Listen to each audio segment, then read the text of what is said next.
Hello, welcome to Philosophy Roulette number 153, where we read and review philosophy live on the internet, something we just find. So it's roulette because we don't know what is going to happen. So this is the same as this morning. So I could grab one of the ones I had saved from before, or let's just take a look at the journal list and see if something catches my fancy.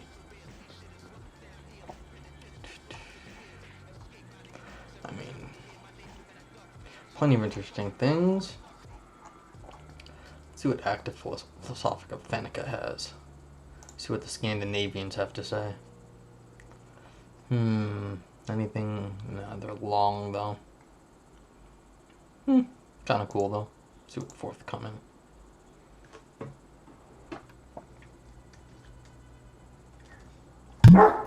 Keep forgetting to fix that. I'm sorry. Alright. Let's see what else we got going on. African philosophy. I've not read anything from them. Oh, since 2007, I guess it's a sort of dead journal. That's too bad. Let's go look at the. You know what I don't normally look at as far as the journal list goes? I have not clicked on most popular. I do click on most popular. It's most active. Although I fear that the front page is what we're gonna find there. So let's see. Have I seen anything? Yeah, all the biomedical stuffs.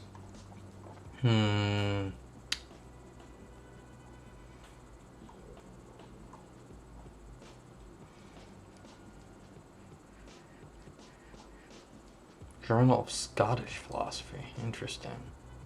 Speculative philosophy. Interesting. I always wonder, isn't philosophy always speculative? But then I realized, no, there's things that are much more speculative, even for philosophy. So, let's see what that is anyway. So,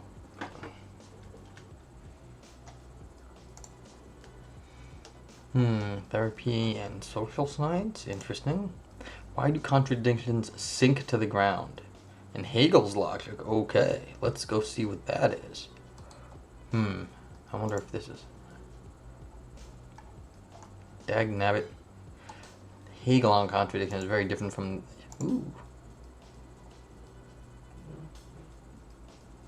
17 pages, let's see how... But you know what, I don't normally get to talk about Hegel, so I like this idea. And we've got a few like dead pages here anyway, so of a big all abstract and like that title page from Project Muse. So let's grab this one.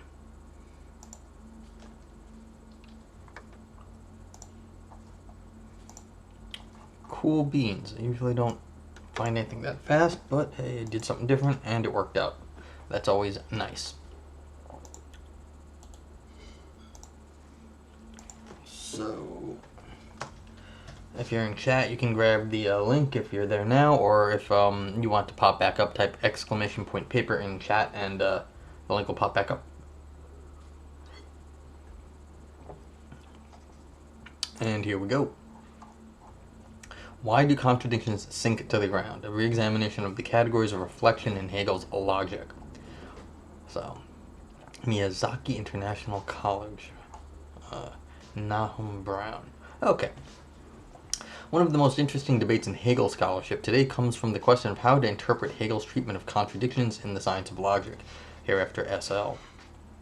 Some interpreters claim that Hegel defiantly disregards the basic law of non-contradiction, which states that something cannot both be and not be in the same time, manner, or place, proposing instead that for Hegel, true contradictions really do exist, and not only in rational conception, but equally in the very fabric of reality. However, other interpreters propose less direct readings of Hegel's thesis from productive contradiction, either by limiting Hegel's conception of contradiction to only certain forms, such as only in relations to essences, or representing Hegel as a thinker of reductio ad absurdum, who views the impossibility of real contradictions as constitutive of for reality. While some interpreters, such as Graham Priest, embrace Hegel as a great visionary as the real existence of contradiction, other philosophers, such as Bertrand Russell, reject Hegel for having built vast and imposing systems of philosophy upon stupid and trivial confusions. Priest versus Russell. That's funny. As a means to address such discussions about the nature of contradiction in Hegel's thought, I analyzed his seemingly strange transition in the doctrine of essence from contradiction to ground, and argued that this transition is crucial to understanding his insight about contradiction generally. Hegel's conclusion that contradictions sink to the ground leads to specific insights about the productive nature of contradiction. Although contradictions really exist, they can only be expressed through substitutions such as through contraries, life, death, movement, essence, etc., which expose the vanishing point at the impasse where contradictions appear through their disappearance. This article has two interrelated aims, not claims, although probably same thing.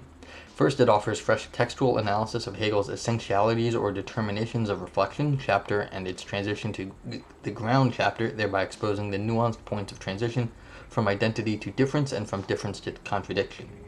The goal of this explication is to make sense of why Hegel would turn from contradiction to ground in the first place, and what exactly the motivation for his transition, which Hegel describes as essence determining itself as ground, and as contradiction sinking to the ground.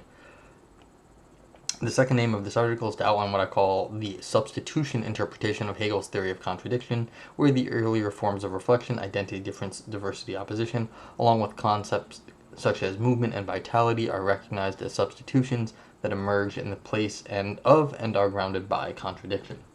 Okay, so looks as like contradiction is the grounding mechanism here, so that's going to be a bit of a different reading than I've heard about this sort of thing. Also, since there's been a lot of grounding literature lately too, so grounding by contradiction is going to be a bit of a new take on both of these topics.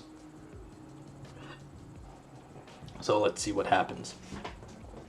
Categories of reflection. And please chat if you have questions, ask away, but I think I've told this story before, but when I took Hegel in college, someone asked the professor, who was an excellent Hegel scholar, to explain something, and he paused, walked around the room for a second to gather his thoughts. He said, "Look, the day before Hegel died, two men understood Hegel and God.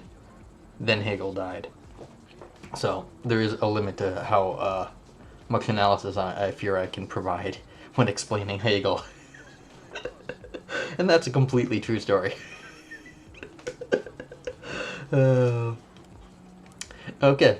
Although statements about the ontological significance of contradiction appear in the opening passages of the Logic, Hegel does not discuss contradiction systematically until the doctrine of essence, as opposed to the doctrine of being, which develops concepts of immediacy in quality, quantity, and measure. The doctrine of essence begins from the more complex structure of reflection. So this seems more like, going back to the Aristotle, this distinction seems like metaphysics and the physics and the metaphysics. In the metaphysics,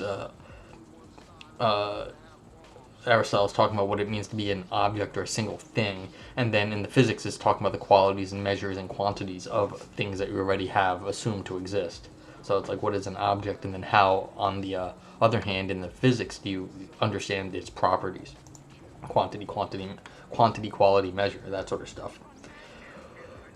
So, okay. It explores what of essence and universality out of that of immediate being.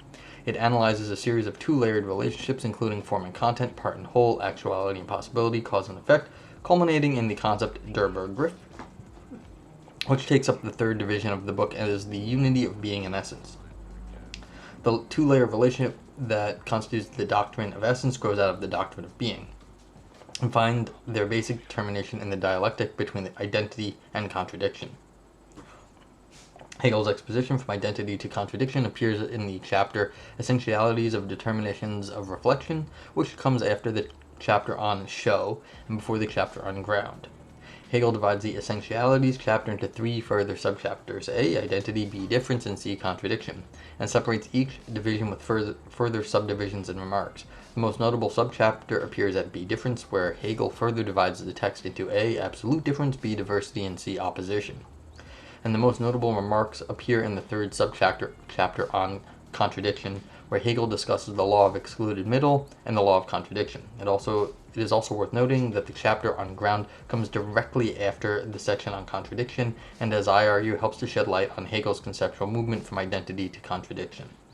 Okay, so this is arguing in some sense the order of the chapters provides a structure of the thought. I mean, it's a reasonable thesis. I mean, it doesn't mean it's right, but it's very reasonable. Traditional assumptions about the categories of reflection. The Essentialities chapter presents a series of premises that explore why the difference, diversity, opposition, and contradiction are all contained within the seemingly simple formal axiom A. Or A is A. Yeah, so Hegel's account of the dialectical movement between identity and contradiction launches an attack on what would seem to be self-evident about the claim A is A. Yeah, I don't actually like this this way it's written. I really want parentheses or italics or something. I'm sorry. The chapter is motivated in part by Hegel's criticism of old assumptions about the categories of reflection, which were often understood as static, universally valid propositions of the form that everything is identical with itself. A is equal to with the equal symbols A. Or, negatively, A cannot be at the same time be A and not A. Against these old assumptions, Hegel argues for all of the following. 1. The categories of reflection are not pre-given axioms incapable of proof, but should instead be submitted to rigorous critique. The categories are not unrelated to each other as a distinct set of numerable laws, but are rather dialectically intertwined in the sense that they emerge out of each other as each other. And 3. The categories do not only imply in the narrow sense to propositions, but should be considered in a more expanded sense as applying also to things in reality, and as including not only the traditional formula of identity, A is A. See, why is the parentheses down here, or formatting? But also the earlier categories being, that is, quality, quantity, and measure, as well as difference, A and not A, and contradiction, A is not A. Let us look at all three of these points in more detail. Yeah, so see, this is already concerning me. What is the difference between the and here and the logical and? Because it's A as opposed to not A, and then A is not A, so we've got something with this. This is here. What kind of is that? Okay, 1. That we do not need to give an argument for the validity of laws of identity and non-contradiction is an assumption that is at least as old as Aristotle, who decisively articulated these laws as the most basic axioms of Book 4 of the Metaphysics. We tend to accept both the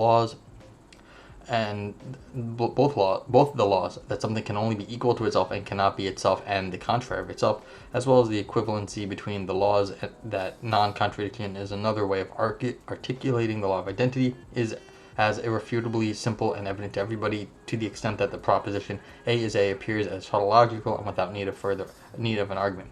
I mean, historically, just as an aside, the reason Aristotle was, if you look at that passage, and I did once, he's arguing against philosophers of that day. It wasn't that he just was spouting, obvious sentences. It was that he was annoyed with, Parmenides or somebody. And he was like, Parmenides is wrong. It's like, it can't be both the things are the same thing. That doesn't make any sense. But, it wasn't as if this was even settled back in his day. He may have argued for it very well, but he was arguing against people. It wasn't like everyone assumed it. He was just saying those other philosophers are wrong. So it's not like these things are just... it's always been maybe the majority position, but there's always been a vocal minority, too, that were just like, no. So, at least there was in ancient Greece. Don't know about other places.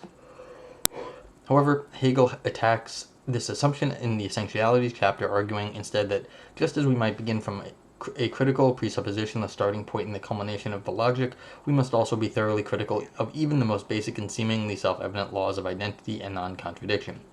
If it turns out that things simply are what they are and not what they are not, then this is the result of the logic's own development.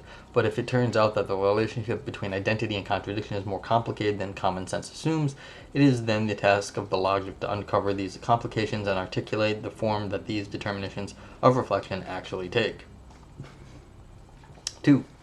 What Hegel discovers from this critical standpoint is that the categories of reflection are not unrelated, but emerge out of each other and at the same time conflict with each other dialectically. Hegel's subsequent exposition from identity to difference, diversity, opposition, and contradiction should be viewed as detailed evidence for the conclusion that the categories are significantly relational.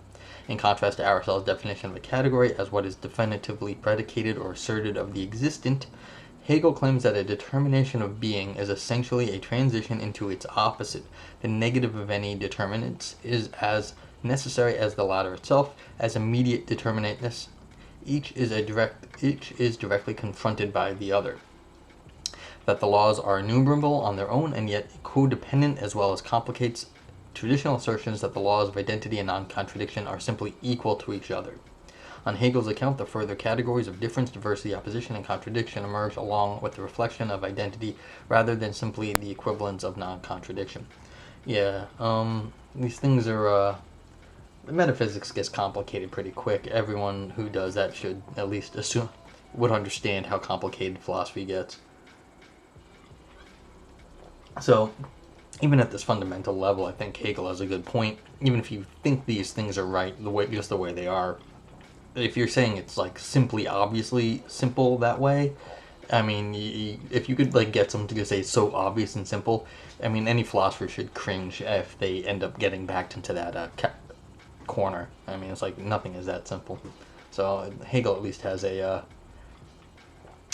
hermeneutical point, I would say, on that score.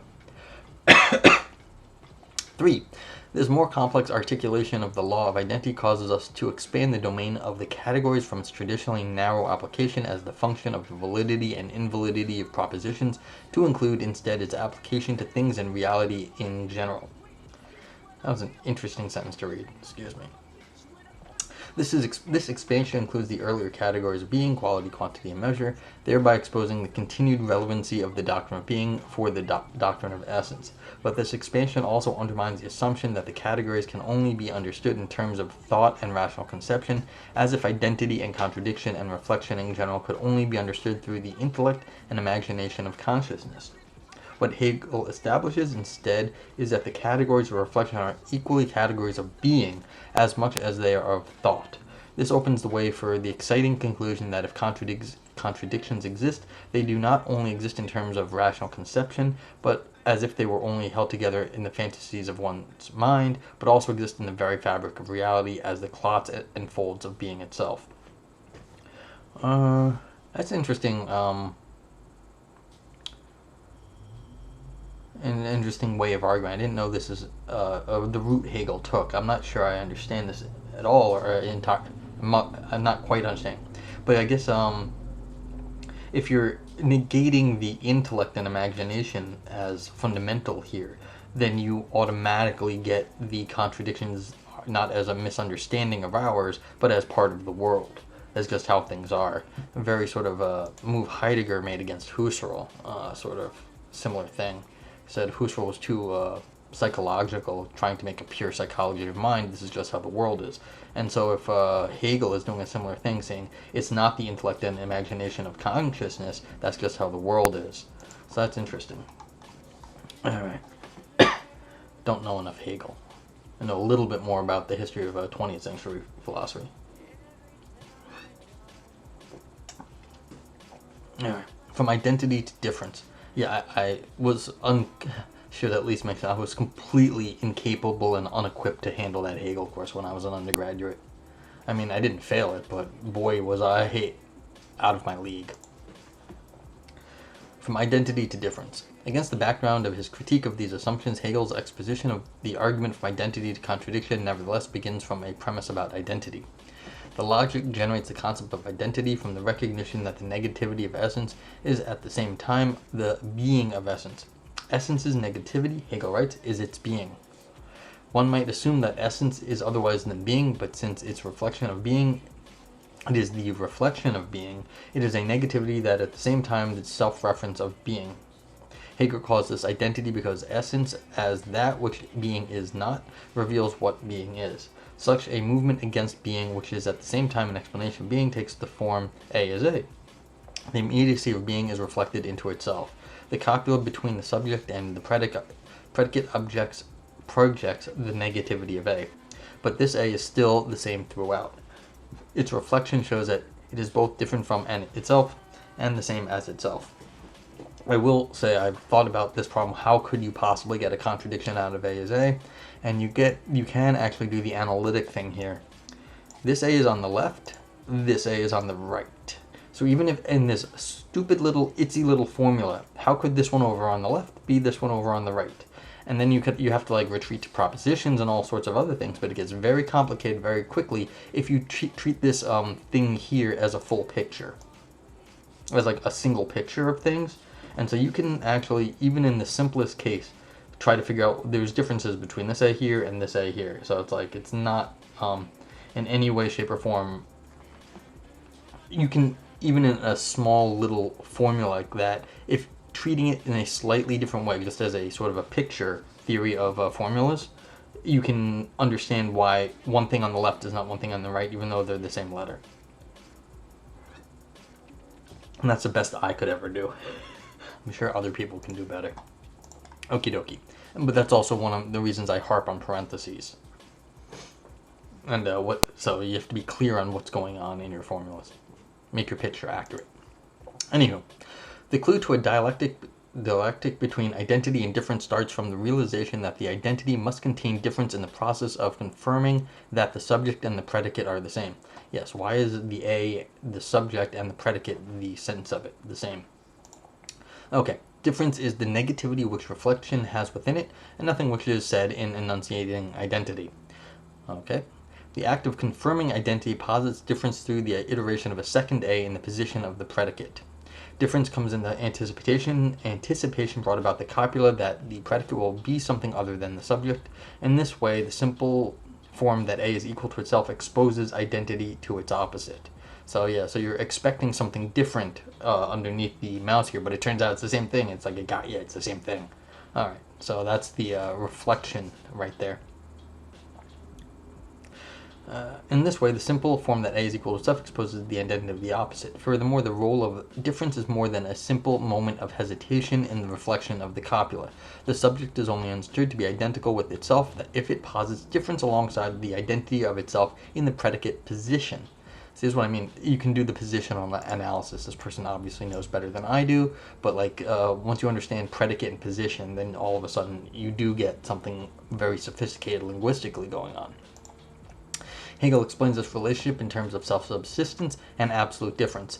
A is equal to itself because it does not require anything other than itself, and yet the form that A must take as the confirmation of its own identity requires reflection, which in turn requires absolute difference. The identity requires confirmation in the copula that it is equal to itself. This means that identity self-subsists, but also depends on its own negativity. Identity therefore subsists through difference. Difference therefore emerges alongside identity. Okay, so, and this is also why I got minor. See, I'm a bit of more of a stickler for the formulas here.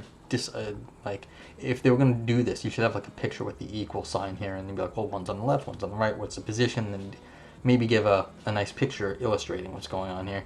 I would have liked that, but that's okay. As I've said before, more than one way to argue for philosophical points, and most of them are usually just fine. Everyone has their personal preference. Okay, moving on. Let's see. Yeah, this is actually going pretty well. This is not that many words per page, actually. Yet this takes the further formulation that difference emerging alongside identity is both itself and identity. Difference is itself and identity. Identity comes from in the form of absolute difference, A and not A. The determinate negation of the entity is not A. It is itself a form of identity, but difference comes from the comparison between A and not A. Difference is supposed to be the opposite of identity. However, the reflection of identity reveals that its truth lies rather in the posing of itself as a difference from itself. Difference is therefore the more comprehensive term because it contains both the form of identity and the identity of the negation, both A and not A together. Hegel then proposes that difference is diversity. This further transition comes from exposing that if difference is both moments of identity and its negation together, then the state of affairs generate a plurality with members that are indifferent to each other. Indifference is the key term for this transition, as Hegel clarifies when he writes, The distinguished terms identity and the negative of itself subsist as indifferently different towards one another because each is self-identical. Indifferently different. The indifference of diversity generates plurality from the splitting up of identity and difference, where each difference is itself an identity, but has over against it a multiplicity of others, which in turn are identities as well. All right, I'm not entirely sure what's going on here, but I'll try and figure it out. As Hegel writes, identity literally falls apart within itself into diversity. These differences are nevertheless indifferent to each other because that which is different from the identity is nothing other than the self-same identity throughout. So I guess if you're saying A is A, then you start analyzing in terms of like the different positional and structural things there, and all these things are sort of different, a diversity of ways of analyzing the identity statement, but they fall apart because it's all really the self-same identity throughout. Okay. Hegel describes this relationship as a subsistence of differences. On the one hand, the term of identity are distinguished from each other. On the other hand, the reason why the distinguished terms are indifferent to each other is because identity still dictates the parameters of this relationship. While identity falls apart and therefore produces diversity through its differences, the indifference of each side of the diversity allows for the subsistence of each as identical with itself and different from all others. Alright, so I guess that's just the only way I can figure that is all these things like position and that one is over here, one's over there. There's different ways like you're reading a sentence like A is A. Those are all a diverse sort of ways of analyzing this, but in the end it's still an identity, and so they all subsist in that identity, and therefore they're all really just part of the identity, but that makes the identity very complicated. Okay. From difference to contradiction. Diversity can only explain the coincidence of identity and difference in an implicit way. When this coincidence becomes explicit, oppositions reveal itself to be the truth of diversity. The barrier of indifference that held diversely different identities together breaks down because the relation of A is A requires one self-coherent identity throughout, not a fragmented plurality of differences. Borrowing from terminology that appears later in the Doctrine of Essence, Hegel claims that the reason why opposition emerges from diversity is because diverse moments each claim to be the whole, and yet only one can actually be the whole. Diversity presents the unity of identity and difference by way of an indifferent conjunction, but opposition presents this same unity as in conflict.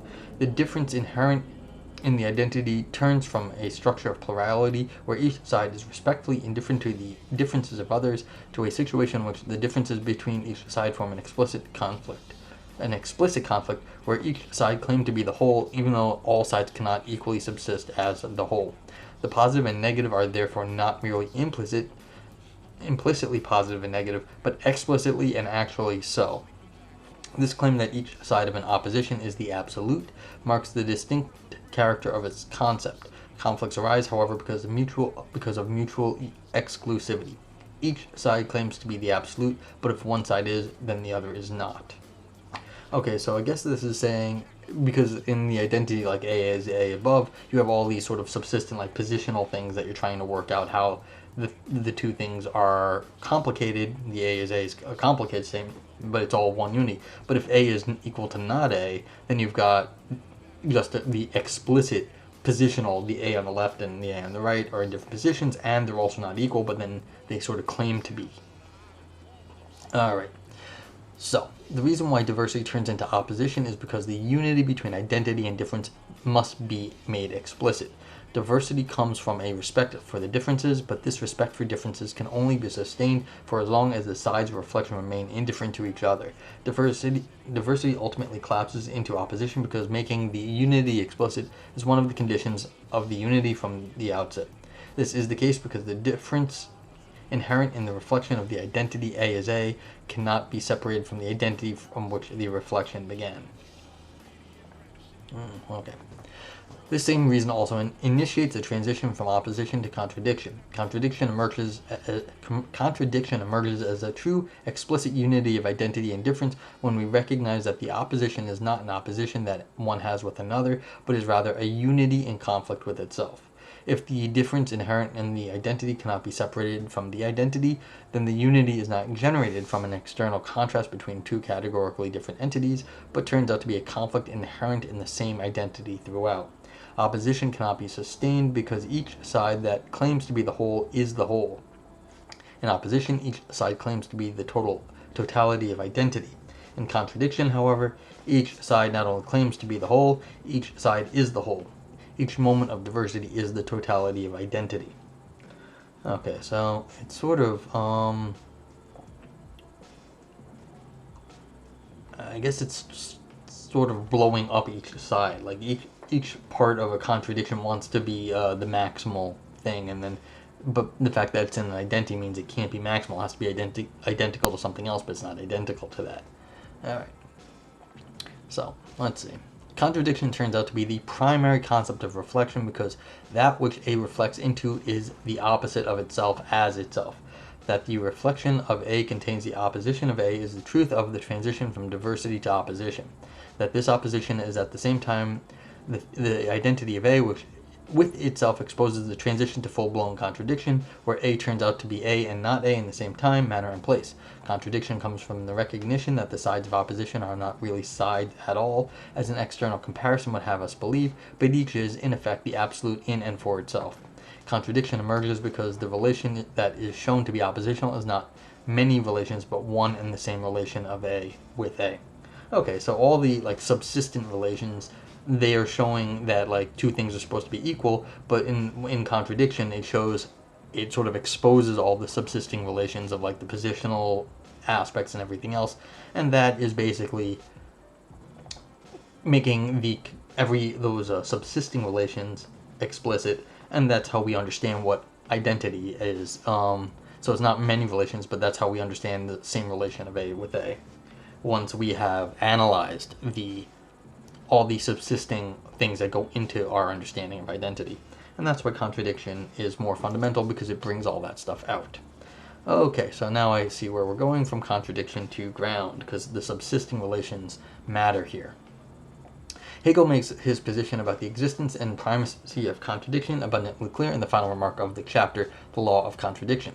Here Hegel proposes that for as long as we continue to hold the law of identity, as well as its corresponding law of non-contradiction, to be sacred, why is that comma there? We should come to recognize the determination into which they pass as their truth, namely contradiction, which should be grasped and enunciated as a law. Everything is inherently contradictory. This formulation of the law of contradiction is significantly different from the law of non-contradiction, which states that A cannot be both A and not A. Hegel proposes instead that movement and vitality are guided by contradiction, in the controversial sense that contradictions are built into the fabric of reality, and that all things are in their self-identity at the same time self-contradictory. Hegel goes so far as to claim that we are wrong to think that identity is more primary than contradiction. It is one of the fundamental prejudices of logic as hitherto understood and of ordinary thinking that contradiction is not so characteristically essential and imminent a determination as identity, but in fact, if it were a question of grading the two determinations and they had to be kept separate, then contradiction would have to be taken as the profounder determination and more characteristic of essence. For as against contradiction, identity is merely the determination of the simple immediate of dead being, but contradiction is the root of all movement and vitality.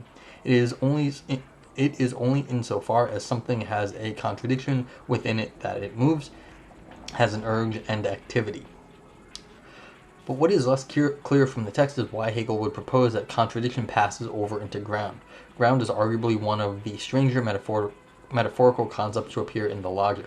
The ground chapter establishes essence as the ground or reason for all things, and then explores a dialectical relationship in the absolute ground and determinate ground subchapters between form and essence, form and matter, as well as form and content, concluding with Hegel's analysis of the conditional and unconditioned. Hegel conspicuously refers with the term ground to Leibniz's famous principle of sufficient reason, which states that all things must have a reason or ground for why they are. As if to mitigate the force of the claim, everything is inherently contradictory, Hegel subsequently proposes as the next major transition of the logic that contradiction sinks to the ground. The resolved contradiction is therefore ground, essence as unity of the positive and negative, opposition and its contradiction is, therefore, in ground as much abolished as preserved. The self-contradictory, self-subsistent opposition was therefore already itself ground. All that was added to it was the determination of unity with itself, which results from the fact that each of these self-subsistent opposites sublates itself and makes itself into its opposite, thus sinking to the ground. The term, don't ask me to explain Hegel, like this is exactly, like I can maybe explain the paper, but explaining Hegel, like, oh my god. I have some idea what this is, but I couldn't even like it'd be a coin flip. I have no idea if I'm right. The term ground brings up a number of associations. It refers to the reason why things are, as when an argument supports its conclusion with premises or when a lawyer points to conflicting evidence as the ground for a dismissal. The term can also refer in a related way to the core or origination of something, as in the sense that the ground is the essence, substratum, or foundation for why something is what it is. And yet the term also has the added connotation of being, in a literal sense, a means of support, such as that the earth is the ground or the surface. Hegel emphasizes this literal usage through his equally strange phrase, sinking to ground, which he mentions in a number of different ways in relation to opposition, contradiction, and essence. That contradiction sinks to ground indicates that the transition from contradiction to ground has two interrelated meanings. One, on the one hand, I take this to mean that although contradictions exist and are primary, they must nevertheless dissolve through mediation. I don't think Hegel ever says, I don't know, I mean they sublate, I guess, but sinks to ground, was the sinking to ground the sublation? Okay, so the sublate is thus sinking to ground. Alright, maybe, okay. Hegel describes the process of sinking into ground as a process of withdrawal. Contradictions withdraw into the ground, which stabilize and preserve what is too volatile to appear in its own immediacy. So this withdrawal is also very Heideggerian. I wonder what the author here is, their background, maybe they're Heideggerian too.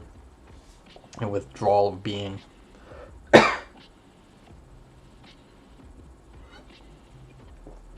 With the transition from contradiction to ground, Hegel therefore gives an indication why ordinary thinking works so hard to separate the sides of contradiction, so that real contradictions do not seem to exist, even to the extent that ordinary thinking replaces the law of contradiction with the law of non-contradiction, and then replaces this as an equivalent to the law of identity. Hegel goes so far as to claim that ordinary thinking abhors contradiction and that we consistently attempt to forget or degrade our contradictions wherever they make their mark. Ordinary thinking constantly separates above and below, left, right and left, father and son, and so on ad infinitum, as if to find shelter from the abyss of contradiction by ignoring the truth of the relation that each side of the terms is a reflection of its opposite to the point of contradiction. Just as we stave off contradiction by separating sides that cannot be separated from each other, we also have a tendency to describe movement through stasis, difference through identity, paradox through solution, an attempt to ground essences such as the essence of a goat or a tree with a conception of transcendence that goes beyond its appearance. Although Hegel prioritizes what he calls speculative or intelligent reflection because it holds fast contradiction and does not allow itself to be dominated by it as in ordinary thinking, the transition from contradiction to ground nevertheless exposes that withdrawing from appearance by dissolving into ground is a fundamental characteristic of the concept of contradiction. Essentially, the reason why contradiction sinks to the ground is because it can appear only through its disappearance. Okay, so it's a withdrawal concept. It can only appear through withdrawal, as it was said above. Which is okay, it's interesting. Yeah, because sort of the withdrawal of being in Heidegger, the question of being is sort of where Heidegger starts in being in time. So, a very Heideggerian flavor to this analysis here. Okay, that's fine. I mean, maybe it's right for all I know. And yet, on the other hand, that contradiction turned into ground reveals contradiction to be the foundation for all things. What appears through the disappearance of contradiction when it withdraws into the shelter of static identity thinking is at the same time conditioned by contradiction and claims contradiction as its ultimate reason for existence. When Hegel says that contradiction is the root of all movement and vitality, he means that contradiction is the reason why all things move, live, stand inert, and die. What moves and expresses contradiction through its movements, in the sense that a body pushes off itself and thereby moves itself, it is as if it were other to itself. What moves is both here and there, both this and not this, both alive and dying, both active and passive, etc. And yet what moves equally moves because contradiction will not fully and explicitly appear through it. Contradiction remains stubbornly ungraspable. It is, as Hegel writes in terms of contradiction and actuality, light shy. So it's afraid of the light. It exists through the mediation of other concepts. Actually, I like this light shy. It's interesting. Mediation of other concepts, life, death, vitality, movement, etc., which help to ground it because it is too powerful and too radical to appear directly in the light of thought and being. Contradiction is therefore the root of all movement and vitality, in the sense that all things are self-contradictory insofar as they move and live, but also in the sense that the movement and vitality are themselves the expression of contradiction as it withdraws into ground. Yeah, there are definitely people out there who treat being as contradictory, and this is sort of, and being withdraws. So, like, there are definitely other analyses of Heideggerians I've heard that, say things something like this. So I don't, I've heard stuff, this is why I bring up Heidegger. I've definitely heard somebody say, and probably Filippo Casati, something along these lines in terms of Heidegger. The substitution interpretation. Go look up Filippo Casati. The aims of this, and maybe I'll put a link in the show notes if I remember.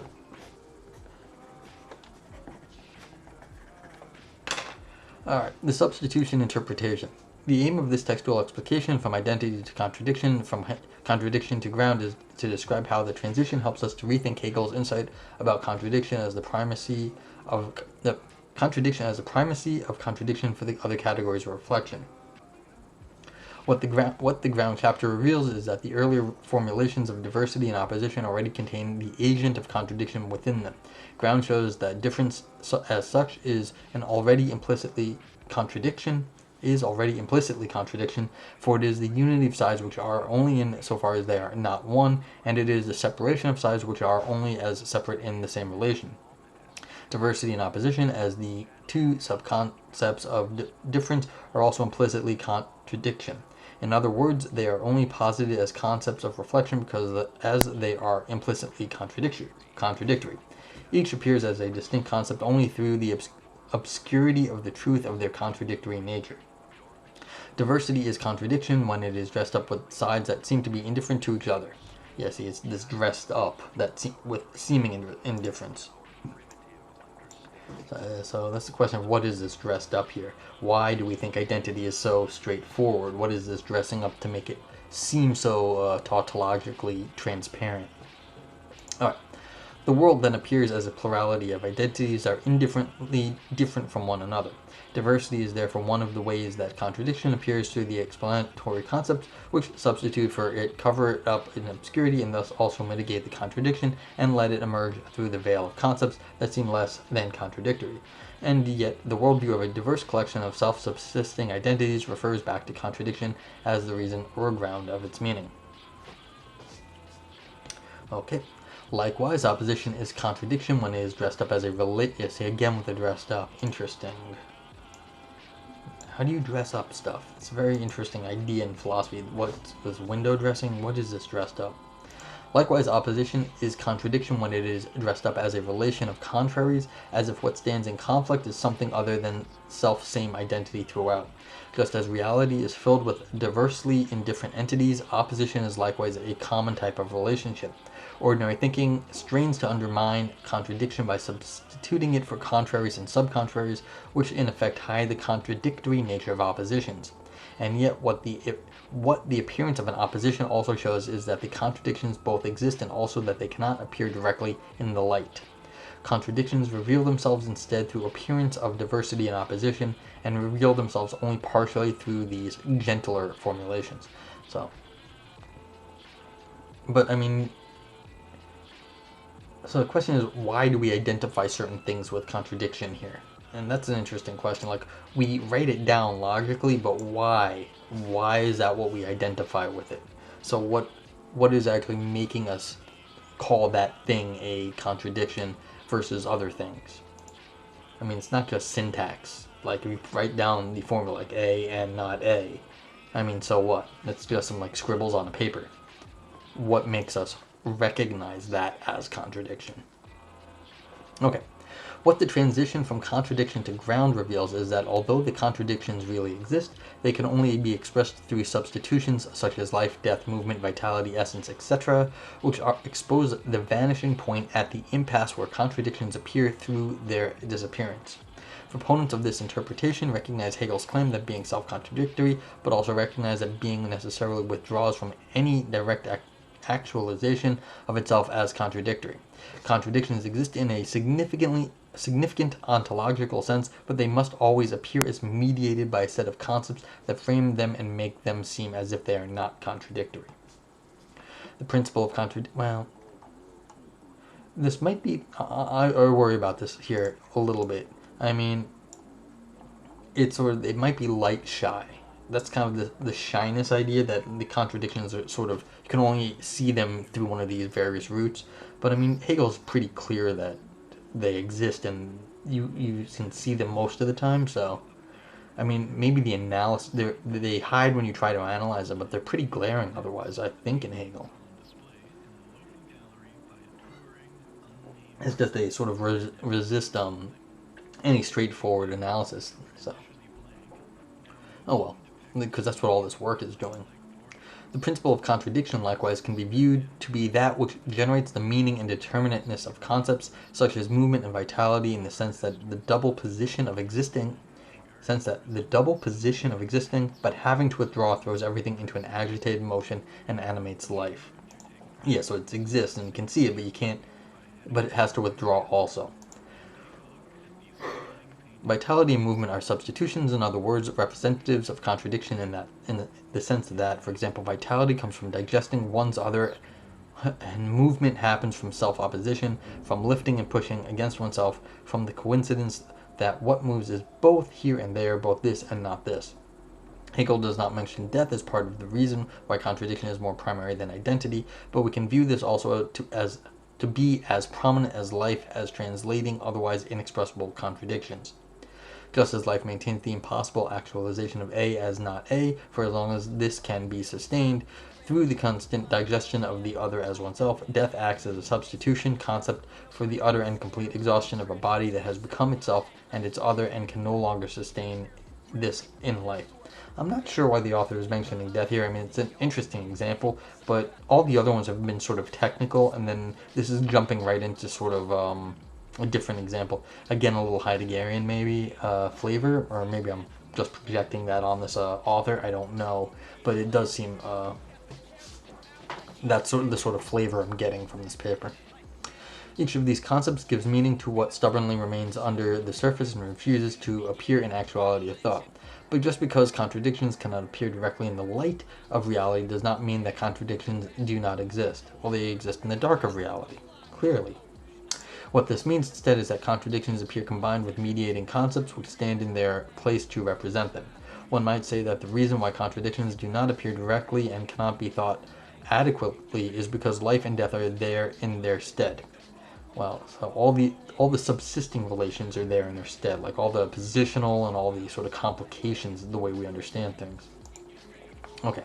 Or one might say that the reason why life and death have a determinate meaning at all is because being desires to realize itself as explicitly contradictory, but since it fails to express this directly, life and death and other concepts of this sort approximate the revelation of contradiction as much as possible in the place of it directly. Okay, perhaps. Right, let's finish up. The reason why contradiction reverts to ground is because to make it explicit by unveiling it completely, in actuality would commit oneself to the most violent radical transformations of being as becoming. The reason why contradiction must constantly be covered over and explained away by concepts that are only implicitly contradictory is because identity would otherwise be torn apart in the most violent way by the negativity of itself as itself. Hegel recognizes in the transitions of difference as diversity and opposition, as well as through explanatory concepts such as life, death, vitality, and movement.